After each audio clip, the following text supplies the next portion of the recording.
Hey everyone! Welcome back to the Growth Mind. If you're new here, don't forget to hit that subscribe button and turn on the notification bell so you never miss a life-changing idea. Today, we're diving into something truly powerful, Jim Rohn's timeless wisdom on skills for success in the marketplace.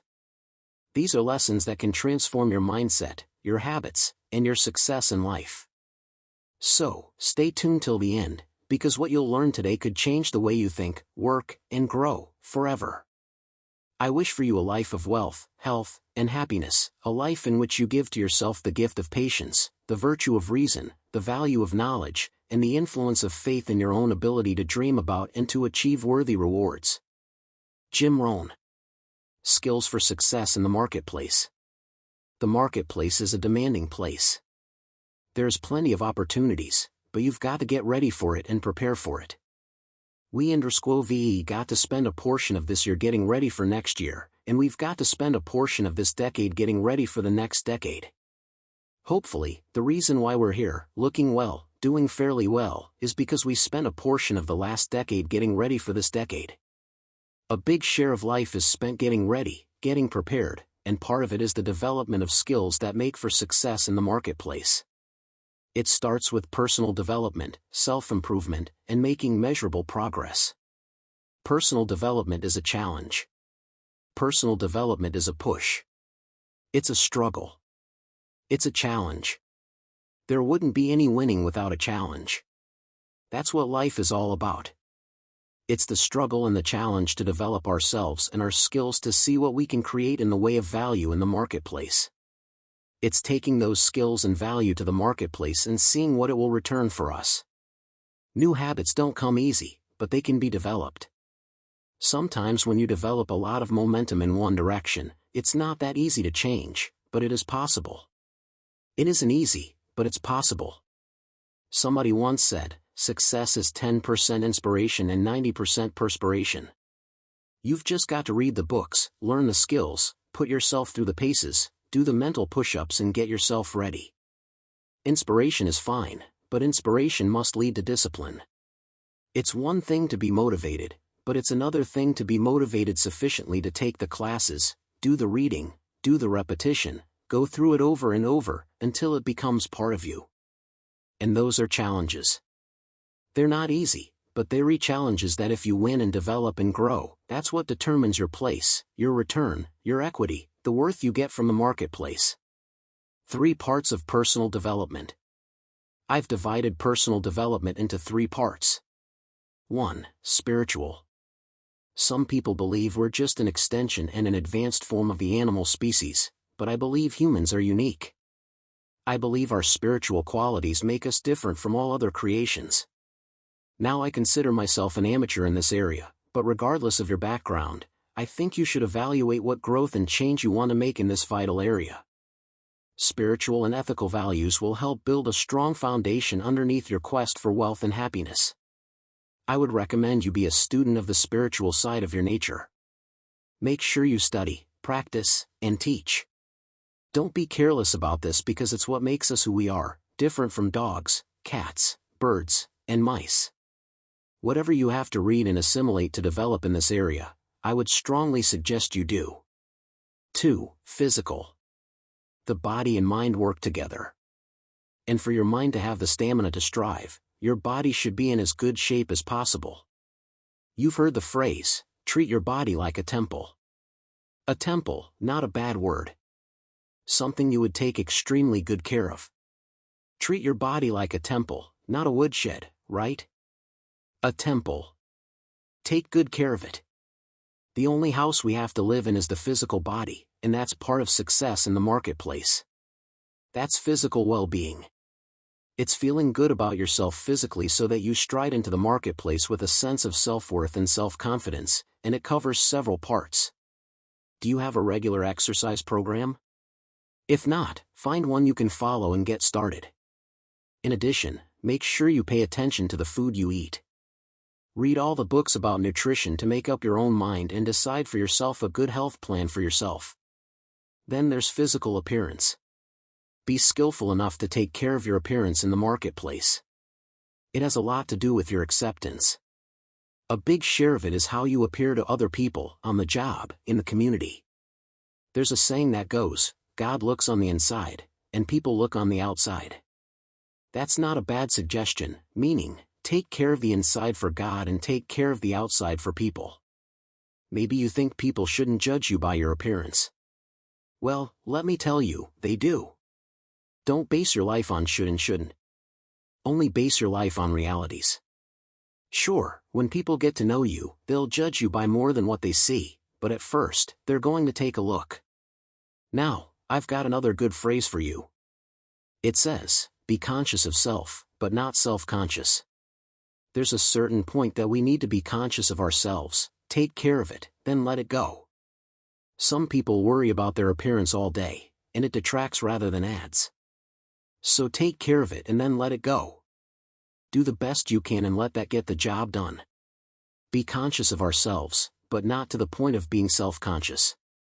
3. Mental. The third part of personal development is mind-stretching your mind, developing good thinking habits, good study habits, pursuing ideas, and trying to find ways to apply them to human behavior in the marketplace. All of that takes exercising the mind, which is what I call mind stretch. Your willingness to tackle subjects that are difficult and that most people have decided to let slide gives you an extraordinary edge in the marketplace. How can you master the high skills, the extraordinary skills that make you an unusual performer in the marketplace? It takes a mind stretch. Some people skip poetry and literature, the Bible, history, and a lot of things that seem a little difficult to attack. But if you always back away from something that seems a little difficult at first, you leave yourself weak. You leave yourself unprepared in the marketplace. So don't be afraid to tackle the heavyweight stuff. It may be a lot easier than you think once you get into it and learn skill after skill. Another part of the mind stretch is to learn the other side of the argument. Whether you're debating in the spiritual, political, physical, or behavioral arena, don't be afraid of the other side of the argument. If you're strong mentally, you can handle it, and you've got to give people credit for their side of the argument. Even though you might not agree with them, you must agree that they came up with a good point. Your personal development library. Part of all of this is developing what I call a personal development library. Mr. Schoaf got me started back when I was 25 years old. Since I'd missed most of my college education, he said to me, I pass it along to you to be self-educated. Education doesn't cease when you leave the university. Education is a lifetime process. You have to keep putting yourself through the paces to learn. That's how you get into the higher numbers income. That's how you get into the higher brackets enterprise. That's how you become a more useful, productive, valuable citizen, making a contribution to family, community, country, enterprise. Work hard on developing these skills and be self-educated. Mr. Schoaf said to me, standard education gets you standard results. Why not go beyond the standard and the average and the acceptable and become the advantaged, the extraordinary or the extra capable? Why not? I had decided back at age 18 or 19 just to get a job, work hard and do the best I could, and Mr. Schoaf said there is a lot more to life than that. Why don't you master some extraordinary skills? Why don't you move up to the higher level? So I did that. Now, some people are just into self-improvement, self-help, inspirational things, but you can't live on mental candy alone. You need more than that. Your library needs to be balanced like the pantry in your kitchen. You can't be strong just on the easy stuff. We should study history, biographies, and autobiographies. Study people who have done unique things, both admirable and despicable. We need to be students of both. All of the books that we will ever need to make us as rich, as healthy, as happy, as powerful, as sophisticated, and as successful as we want to be have already been written. People from all walks of life, people with some of the most incredible life experiences, people that have gone from pennies to fortune and from failure to success have taken the time to write down their experiences so that we might share in their wealth of knowledge. The habit of reading is a major stepping stone in the development of a sound philosophical foundation. And in my opinion, it is one of the fundamentals required for the attainment of success and happiness. 4 steps to success. I've developed 4 steps to success in the quest for personal development. 1. good ideas. Ideas are the life seeds of enterprise. A better life comes by the search for good ideas. Never cease your quest for knowledge. Finding ideas can be life-changing.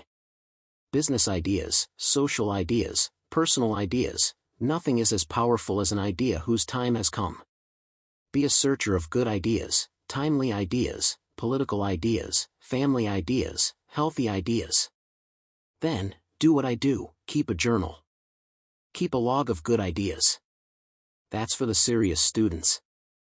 I used to take notes on pieces of paper and found out I couldn't go through them, couldn't catalog them, and I missed a lot of good stuff. So I learned to keep good ideas in a journal. It's an extension of your learning library. 2. Good plans. Be a student of good plans. Plans are important because they give birth to ideas. Plans take ideas to the marketplace. Plans well executed bring ideas into the better life. Ideas without plans forever hang like an artist's rendering on the wall. They never become reality. They never become substance. So be a student of good plans. Develop good, disciplined plans. Riches do not come by crossing your fingers and walking through the day hoping. Riches and wealth come from well-laid plans. 3. The passing of time. All of us have to learn to handle time. It's one of the challenges of life, learning to wait. Part of success is patience, the passing of time. It takes time to build a career. It takes time to make changes. It takes time to learn, grow, change, develop and produce. It takes time to refine philosophy and activity. So give yourself time to learn, time to start some momentum, time to finally achieve. 4. Solving problems. Success is simply solving problems. There are all kinds of problems: business problems, family problems, personal problems, financial problems, emotional problems. Everybody's got a list of problems. Problem solving is where enterprise comes from. It's how you build worth and wealth. I once met Neil Armstrong, the first man on the moon. He put it fairly simply.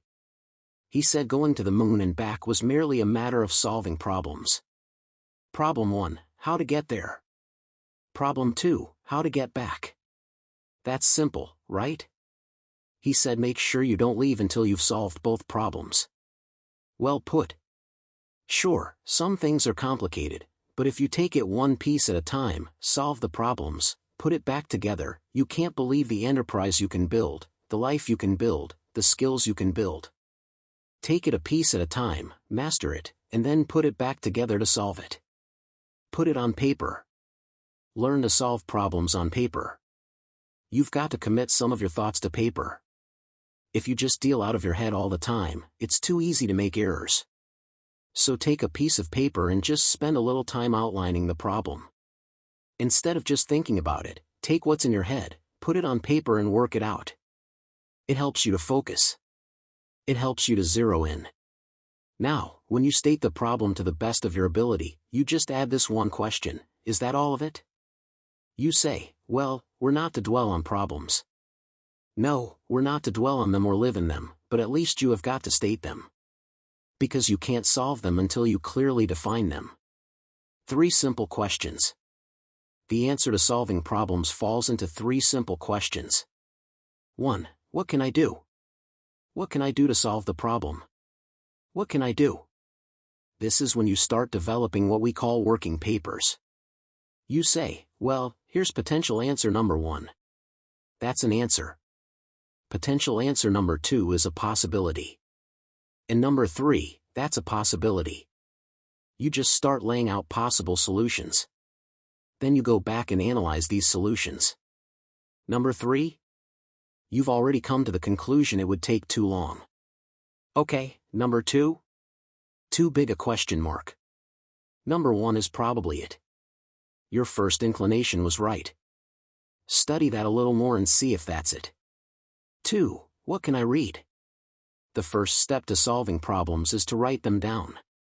The second step is to develop working papers on possible solutions.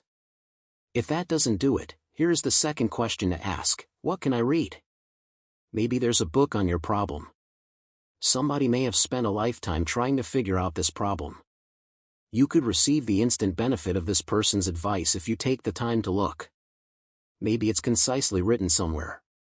You don't need to reinvent the wheel. If you do your homework, you just may find the solution. 3. Who can I ask? If that still doesn't work, here's the third question: who can I ask? Now, don't hesitate to ask, but let me give you a clue: don't ask first. If you always just ask, you won't develop the skills you need for solving problems. What's more valuable than the solution to a problem? The skills of solving problems. The answer to a problem is temporary, while problem-solving skills are permanent. So it does not just answer we need, it's skills we need. But if you've tried your best to figure it out yourself and you're still falling short, have your notes ready when you ask for help. You can't believe how willing people will be to help you if they know you're willing to help yourself. 5 skills that create success in the marketplace. Learn to concentrate on these 5 abilities in your personal development quest. They will help you skillfully attack the marketplace. 1. Absorb. Develop the ability to absorb, the ability to soak in, take in, be like a sponge. Sitting in class or at the workplace, sometimes it's easy to daydream, to be preoccupied, to be somewhere else. I read a good article once in Reader's Digest. The title was, "Wherever You Are, Be There." I thought that was excellent. Be there. Concentration. It's also important in learning extra skills to really pay attention. Absorb, take in. Most people are trying to get through the day. I've got a better objective for you: learn to get from the day. Not just get through it, get from it. Soak it up. Each day is a piece of the mosaic of your life. Don't waste any. Treat it with care. See how much you can get from a day, how much advice, how much information, how many colors, how much sight and sound to add to your worth and your wealth and your equity of mind. 2. Respond. Develop the skill to respond, the ability to be affected by what you see and hear, and sense. Success is not just knowledge. Success is a response to knowledge. Success is not just experience. Success is an emotion created from experience. It's the emotional part that plays such a major part in our life and our future and our success. Responding to life means to let sad things make you sad, to let happy things make you happy, to let puzzling things puzzle you. Let things that are difficult create difficulty for you. Respond. I'm asking you to let it affect you, let it do things to you. This builds your emotional bank. 3. Reflect. Learn to reflect. Reflecting is an extra way of getting more value from what you know and what you've been through. Reflecting is going back over.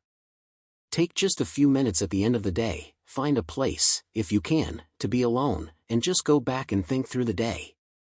Where have you been? What did you see? What did you hear? What did you feel? If you'll just relive it, I'm telling you, it will add multiplied value to you.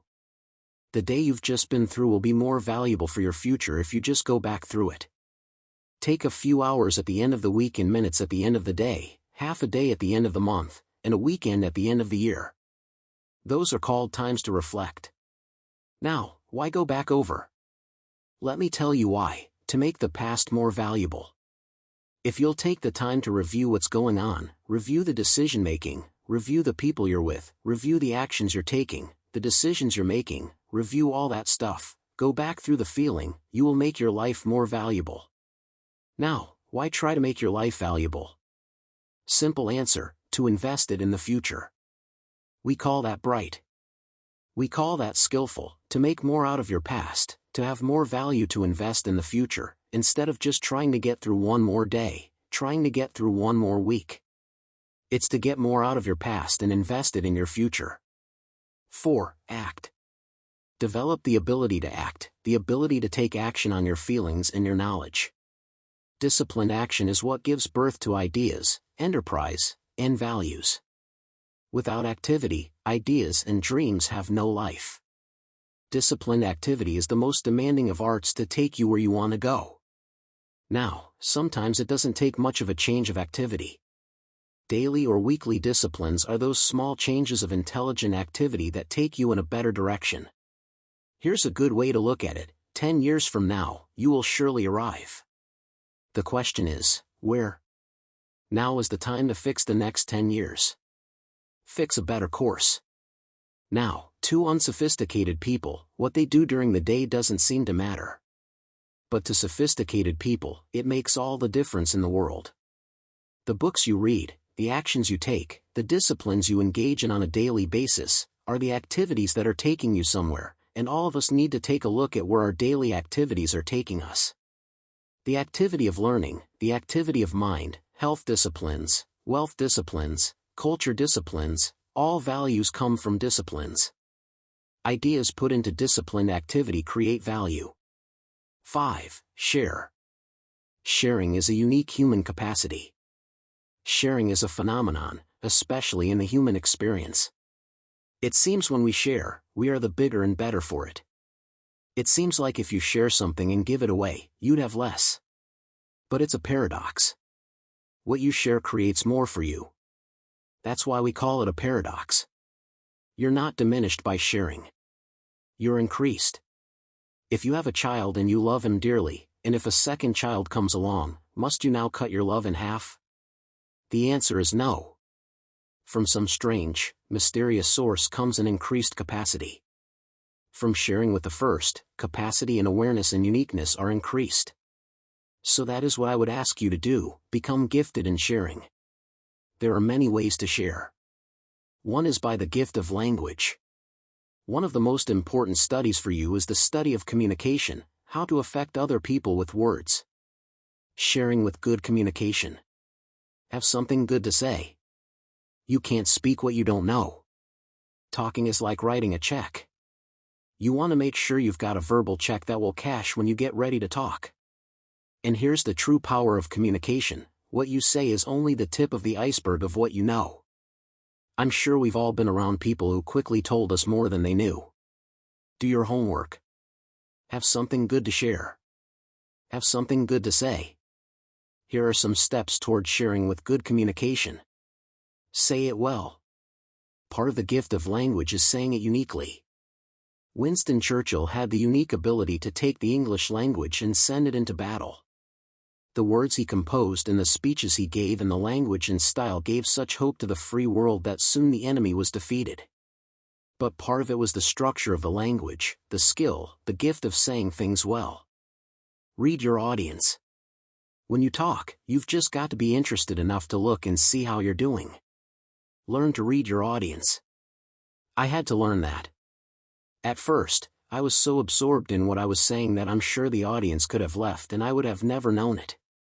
But I finally learned to look up to see what's going on here, over here, in the back. That was an experience for me, learning to read, to see, to study the reflection of whomever you're communicating with. That's an art, a skill. Say it with intensity. Words with strong feelings behind them change the meaning. Words can have power if they're loaded with emotion and belief, courage, love, understanding, awareness, sympathy, concern, being touched by somebody. If you put more of that into what you say, it'll have an incredible effect. So share your knowledge. You can't believe how well you can help somebody just by recommending a book. Recommend a poem. Share a word, a phrase. You say, "Hey, I just read this, and I think you'll get a lot out of it." Somebody reads it and comes back and says, "Hey, that had an impact on my life, and I'm glad you shared that with me." Then you start getting compliments. It's an incredible feeling when people tell you, "What you said made a difference for me." But you don't have to lecture in front of thousands of people to get that same feedback. All you have to do is recommend a book or share an idea. Somebody comes back and says, "That book got me started," or, "The things you told me at breakfast that morning, wow, I've been thinking about that and I'm making some changes." You can experience this incredible pleasure that comes from sharing ideas. Remember, what you pour out creates a capacity for more. So pour out what you know. Pour out what you feel. Let go in a sharing way the good things that have come your way. That's a major part of the skill in the marketplace of developing success, wealth, and value. The person you wish to become. So, develop skills that make you attractive to the marketplace. Develop the temperament and the attitude that make you attractive to the business world, the attitude and the temperament that make you a splendid husband, wife, father, mother, son, daughter, friend, coworker, business partner. Because, here's what's important, it's not what you get that makes you valuable, it's what you become that makes you valuable. One last phrase to consider in the quest for personal development: promise is on the other side of price. For the promise, you must always pay the price. If you want the glory of success, the glory of a unique family, the glory and the recognition of a unique enterprise, the glory of a job well done, then you've got to pay up front. And the discipline of developing skills for the marketplace is part of the pay. But once you get a taste of value, you don't mind paying the discipline. I wish for you all these good things that come from paying the price. Remember, it's not what you get that makes you valuable. It's what you become that makes you valuable. So start today, develop your skills, grow your mindset, and keep moving forward with faith in yourself and your dreams. If you found this video helpful, give it a like, share it with others, and comment your favorite lesson from Jim Rohn below. This is the Growth Mind, helping you think better, grow faster, and live wiser. See you in the next video. Keep growing.